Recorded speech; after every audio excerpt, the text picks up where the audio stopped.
ये कहानी शुरू होती है सन 1823 से, जहां दिखाया जाता है कि एक घने जंगल में 45 लोग मौजूद हैं। ये सभी लोग जानवरों का शिकार करके उनकी खालें बेचकर व्यापार करते हैं। इसी समूह में एक आदमी होता है, लियोनार्डो, और उसके साथ उसका बेटा हॉक भी होता है। जब ये सब जंगल में होते हैं, तभी उन पर एक आदिवासी कबीला हमला कर देता है। आदिवासियों के इस हमले में इनके बहुत से लोग मारे जाते हैं। ये कबीला हमला इसलिए करता है क्योंकि उनके सरदार की बेटी को किसी ने अगवा कर लिया होता है और उन्हें शक होता है कि यह काम इन्हीं लोगों का है। अब इनके बहुत सारे साथी मारे जा चुके हैं और केवल 10 लोग ही बचे हैं। ये सभी लोग अपनी नाव पर बैठकर वहां से निकल जाते हैं, लेकिन खतरा अभी भी टला नहीं है क्योंकि सब जानते हैं कि यह पूरा इलाका आदिवासियों का है। आदिवासी कभी भी उन पर हमला कर सकते हैं। अब यहाँ किसी को कुछ समझ नहीं आ रहा होता। तभी इनका नेता लियोनार्डो से पूछता है, हमें क्या करना चाहिए? लियोनार्डो जवाब देता है, हमें इस नाव को छोड़कर जमीन के रास्ते जाना चाहिए। लेकिन लियोनार्डो की इस बात से इनके समूह का एक आदमी असहमत होता है। वह कहता है, अगर हम जमीन से जाएंगे तो वो लोग हमें जल्दी पकड़ लेंगे और मार देंगे। जमीन का रास्ता बहुत लंबा है, घर पहुंचने में हमें कई हफ्ते लग जाएंगे। लेकिन कैप्टन कहता है, इस इलाके को लियोनार्डो बहुत अच्छे से जानता है और अब उसकी जिम्मेदारी है कि वो हमें सुरक्षित घर पहुंचाए। इसलिए सभी तय करते हैं कि वे अब जमीन के रास्ते जाएंगे। इसके बाद ये नाव को वहीं छोड़कर अपनी सारी खालें पत्थरों के नीचे छिपा देते हैं ताकि भविष्य में अगर दोबारा इस जगह पर आएं तो उन्हें अपनी खालें मिल जाएं। अब वे सब जंगल के रास्ते चलना शुरू करते हैं। यहाँ की एक और बड़ी समस्या यह होती है कि यहाँ की ठंड बहुत खतरनाक होती है और ठंड का मौसम आने वाला होता है। उनका रास्ता कई हफ्तों का है और उन्हें उस भयानक ठंड का सामना करना पड़ेगा। इसलिए सब उस ठंड से लड़ने के लिए तैयार हो जाते हैं और घने जंगल के रास्ते आगे बढ़ते हैं। अगली सुबह दिखाया जाता है कि नाव छोड़ने का उनका फैसला बिल्कुल सही था क्योंकि आदिवासी उनकी नाव तक पहुंच जाते हैं। जब वे देखते हैं कि नाव में कोई नहीं है तो समझ जाते हैं कि ये लोग पैदल जंगल के रास्ते घर जाने की कोशिश कर रहे हैं।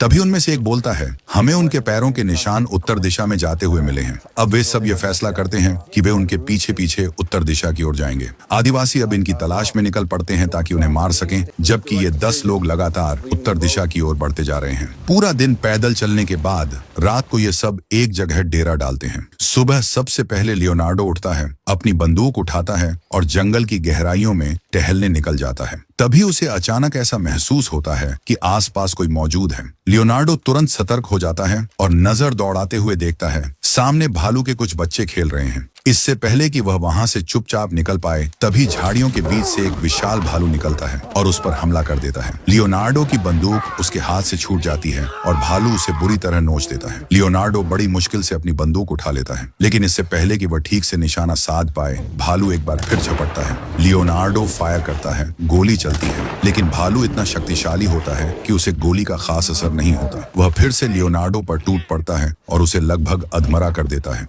भालू थोड़ी दूरी पर जाकर कराहता है। तभी लियोनार्डो किसी तरह अपना चाकू निकाल लेता है। अब भालू भी कमजोर हो चुका है, लेकिन फिर भी तीसरी बार हमला करता है। लेकिन इस बार लियोनार्डो पूरी ताकत लगाकर बार बार चाकू घोंप देता है। दोनों एक खड़ी ढलान से लुढ़कते हुए नीचे जा गिरते हैं। भालू लियोनार्डो के ऊपर आकर गिरता है। वह मर चुका होता है, लेकिन लियोनार्डो भी लगभग बेहोश और लहूलुहान पड़ा होता है। उसका गला फट चुका है, शरीर पर गहरे घाव हैं और वह दर्द से तड़प रहा है।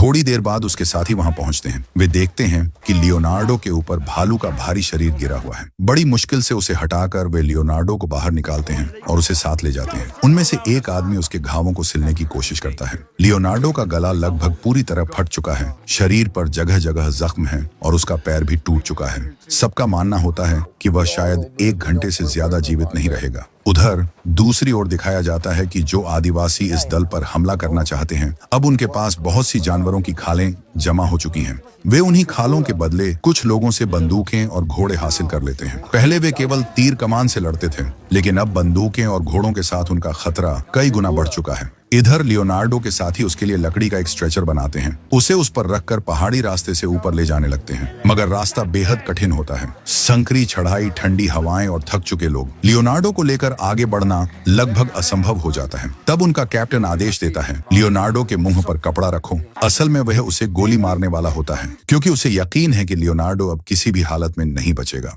तभी लियोनार्डो का बेटा रोते हुए कहता है, ऐसा मत करो। कैप्टन उसकी तरफ देखता है उसके मन में दया जाग जाती है। आखिर लियोनार्डो की वजह से ही सबकी जान बची थी। वह अपने आदमियों से कहता है, जो भी यहाँ रुककर लियोनार्डो की देखभाल करेगा उसे रॉकी माउंटेन फर कंपनी की ओर से $70 मिलेंगे। लियोनार्डो का बेटा तुरंत बोलता है, मैं रुकूंगा। एक और जवान कहता है, मैं भी रुकूंगा, चाहे पैसे मिलें या न मिले। तभी एक आदमी फिट्जजेरल्ड नाम का आगे बढ़कर कहता है, $70 बहुत कम है। कैप्टन थोड़ी देर सोचकर कहता है, ठीक है, $100। लियोनार्डो का बेटा और दूसरा जवान बोलते हैं, तुम हमारे डॉलर भी रख लो। लेकिन फिट्जजेरल्ड मुस्कुराते हुए कहता है, $300 काफी रहेंगे, इतने में मैं अपना घर खरीद सकता हूँ। अब वहाँ केवल ये तीनों और लियोनार्डो रह जाते हैं, जबकि बाकी सभी दल के सदस्य आगे निकल जाते हैं। लियोनार्डो की हालत लगातार बिगड़ती जाती है, मगर लियोनार्डो मौत के दरवाजे पर खड़ा होकर भी जिंदा रहता है। एक शाम जब लियोनार्डो अकेला होता है तो फिट्जजेराल्ड उसके पास आता है और कहता है, तुम मरते क्यों नहीं? तुम्हारी वजह से हम सबकी जान चली जाएगी। तुम अपनी जान देकर अपने बेटे और हमारी जान बचा सकते हो।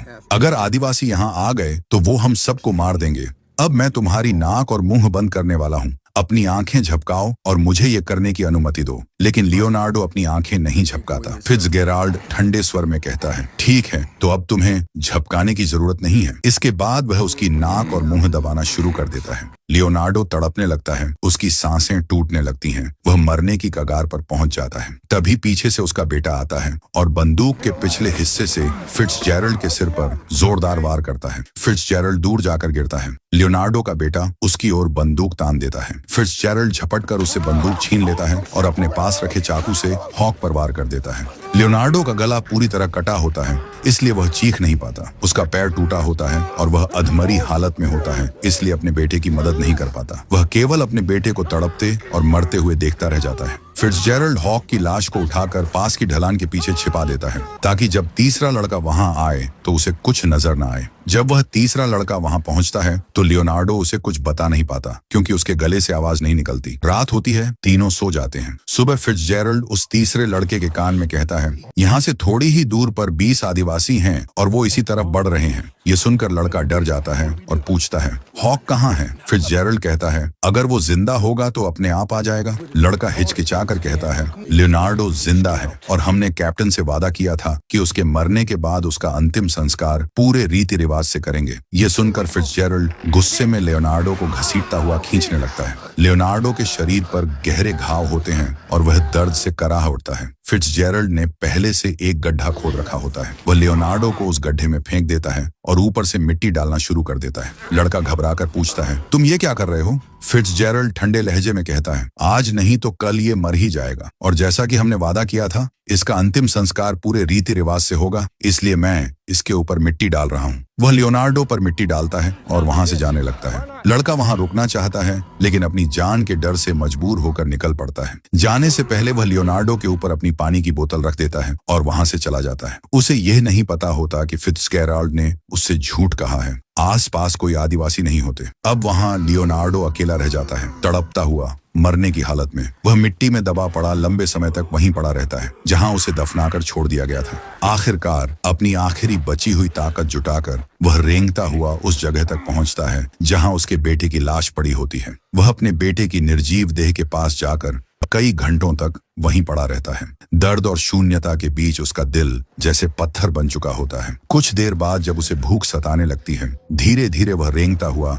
एक पहाड़ी के किनारे तक पहुंचता है। नीचे उफनती नदी दिखाई देती है। बड़ी मशक्कत से वह नीचे उतरता है और पानी तक पहुंच जाता है। जैसे ही वह पानी पीने की कोशिश करता है, पानी उसके गले के जख्म से बाहर निकलने लगता है, क्योंकि उसका गला पहले से ही कट चुका होता है। लियोनार्डो के पास थोड़ी सी बारूद बची होती है, जो उसने आग जलाने के लिए रखी थी। वह वही बारूद अपने गले के घाव पर डालता है और फिर आग की चिंगारी से उसे जलाता है, ताकि घाव जलकर चिपक जाए। जैसे ही आग उसकी त्वचा को झुलसाती है, वह दर्द से कराह उठता है और वहीं बेहोश होकर गिर जाता है। कई दिनों तक लियोनार्डो उसी नदी के किनारे पड़ा रहता है। वह पानी पीकर और आसपास उगी घास खाकर किसी तरह अपने आप को जिंदा रखता है। एक दिन वही आदिवासी लोग नदी के किनारे पहुंच जाते हैं। इससे पहले कि वे उसे देखकर मार डालें, लियोनार्डो नदी में छलांग लगा देता है और बहता हुआ दूसरी तरफ निकल जाता है। वह लकड़ी के सहारे चलने की कोशिश करता है। नदी पास होने के कारण पानी की कमी नहीं होती, पर भोजन अब भी बड़ी मुश्किल से मिलता है। एक रात जब वह सो रहा होता है, उसे दूर कहीं आग की लपटें दिखाई देती हैं। वह घिसटता हुआ उस दिशा में बढ़ता है। वहां उसे एक आदमी दिखता है, जिसने कोई बड़ा जानवर मार रखा होता है। जैसे ही वह आदमी लियोनार्डो को देखता है, तीर कमान उसकी ओर तान देता है और मारने ही वाला होता है। लियोनार्डो बोल नहीं पाता पर इशारों से समझाता है मुझे खाना चाहिए। फिर वह इशारे से यह भी बताता है कि उसकी यह हालत एक जंगली भालू ने की है और उसके अपने ही लोगों ने उसे मरने के लिए छोड़ दिया और उन्होंने मेरे बेटे को भी मार डाला। वह आदमी लियोनार्डो की दयनीय हालत देखकर पिघल जाता है और कहता है तुम मेरे साथ चल सकते हो। इसके बाद दोनों साथ यात्रा पर निकलते हैं। उस आदमी के पास एक घोड़ा होता है जिससे उनका सफर थोड़ा आसान हो जाता है। उधर फिट्जजेरल्ड और वह लड़का जिन्होंने लियोनार्डो को मरने के लिए छोड़ दिया था, जब रास्ते में आगे बढ़ रहे होते हैं तो उस लड़के को फिट्जजेरल्ड की बातों से एहसास हो जाता है कि वहां कोई आदिवासी थे ही नहीं। फिट्जजेरल्ड ने झूठ बोला था। ये सुनकर लड़का विरोध करता है लेकिन फिट्जजेरल्ड अपनी चालाकी से उसे बहलाकर आगे ले जाता है। कुछ दूर चलने के बाद वे एक गांव में पहुंचते हैं जहां किसी ने पूरी बस्ती को उजाड़ दिया होता है। चारों ओर लाशें पड़ी होती हैं और गांव वीरान पड़ा होता है।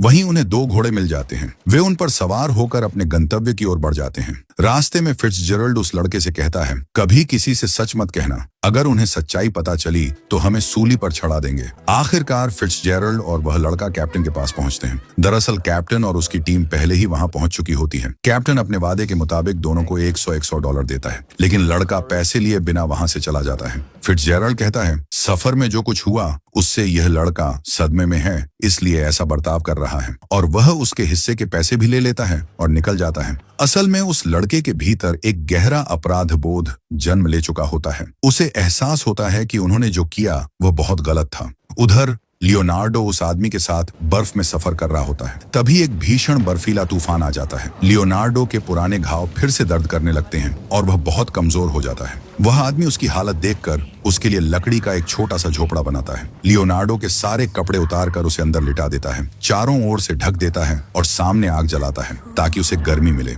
जब लियोनार्डो उठता है तो चारों ओर नजर दौड़ाता है। वह आदमी कहीं भी दिखाई नहीं देता। जब वह थोड़ा आगे बढ़ता है तो देखता है कि किसी ने उस आदमी को फांसी पर लटकाकर पेड़ से टांग दिया है। ये साफ तौर पर फ्रांसीसी लोगों का काम होता है।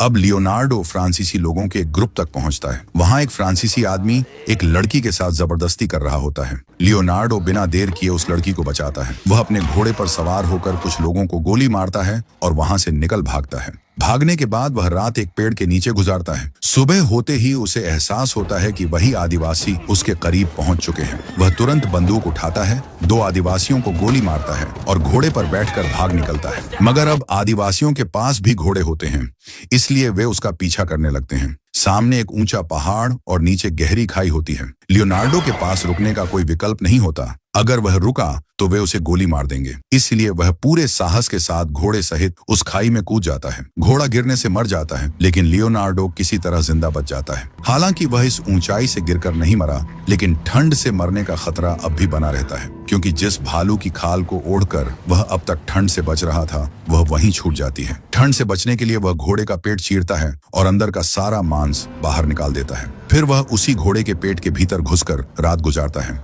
क्योंकि उसे पता है कि अगर बाहर रहा तो ठंड से उसकी मौत हो जाएगी। किसी तरह वह पूरी रात उसी घोड़े के पेट में बिताता है। सुबह होते ही वह बाहर निकलता है और अपने अगले सफर की ओर बढ़ता है। वहीं दूसरी तरफ यह दिखाया जाता है कि जहां लियोनार्डो को पहुंचना है, जहां फिट्जजेराल्ड, वह लड़का और बाकी सभी लोग पहले ही पहुंच चुके हैं। तभी एक फर ट्रैपर वहां आता है और उनसे रात गुजारने की जगह मांगता है। बदले में वहां के लोग उससे कुछ पैसे मांगते हैं। उसके पास ज्यादा पैसे नहीं होते, इसलिए वह कुछ सिक्के और एक बोतल देता है। वह बोतल वही होती है जो पहले लियोनार्डो के ऊपर रखी गई थी। ये देखकर उस लड़के को शक होता है कि शायद लियोनार्डो अब भी जिंदा है। उसे लगता है कि शायद उसका बेटा हॉक भी जिंदा हो सकता है। वह उस आदमी से पूछता है, तुम्हें यह बोतल कहां से मिली? आदमी जवाब देता है, यहाँ से करीब 30 मील दूर एक आदमी की गिर गई थी, मैंने उठा ली। ये सुनकर कैप्टन कुछ लोगों के साथ उस दिशा में निकल पड़ता है जहां से वह बोतल मिली थी। जब वे वहां पहुंचते हैं तो उन्हें लियोनार्डो जिंदा मिल जाता है। उसे देखकर कैप्टन दंग रह जाता है। उसे याद आता है कि फिट्जजेरल्ड और उस लड़के ने कहा था कि लियोनार्डो मर चुका है। वह तुरंत आदेश देता है,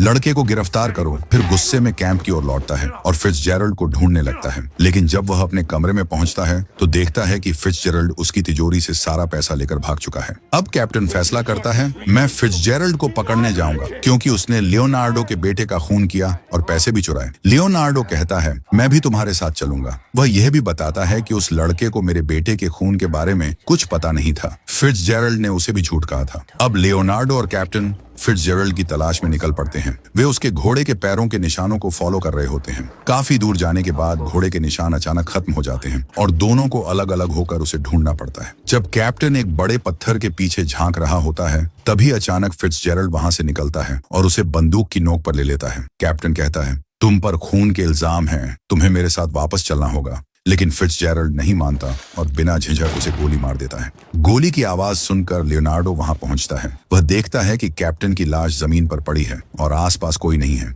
लियोनार्डो एक बड़ी लकड़ी तोड़ता है और उसे कैप्टन की पीठ से बांध देता है ताकि वह सीधा बैठ सके। फिर वह उसे घोड़े पर बैठाता है और खुद पीछे वाले घोड़े पर लाश की तरह लेट जाता है। अब जब फिट्जजेरल्ड दूर से इन दोनों घोड़ों को देखता है तो उसे लगता है कि आगे वाला लियोनार्डो है और पीछे लेटी हुई लाश कैप्टन की है। वह आगे वाले घोड़े पर निशाना लगाकर गोली चला देता है। गोली लगते ही आगे वाला आदमी गिर जाता है। फिट्जजेरल्ड को लगता है कि लियोनार्डो मर गया है। वह धीरे धीरे पास आता है और जब लाश को पलटता है तो देखता है कि वह लियोनार्डो नहीं बल्कि कैप्टन है। तभी पीछे वाले घोड़े से लियोनार्डो उठता है और फिट्जजेराल्ड पर गोलियां चला देता है। एक गोली फिट्जजेराल्ड के कंधे पर लगती है, लेकिन वह किसी तरह भाग निकलता है। लियोनार्डो उसका पीछा करता है। दोनों दौड़ते हुए नदी के किनारे पहुंच जाते हैं, जहां उनके बीच जबरदस्त लड़ाई होती है। दोनों बुरी तरह जख्मी हो जाते हैं। जब लियोनार्डो उसे मारने ही वाला होता है, तभी उसे उस आदिवासी आदमी की बात याद आती है जिसने एक बार उसे खाना दिया था। उसने कहा था, प्रतिशोध लेना भगवान के हाथ में होता है, इंसान के नहीं।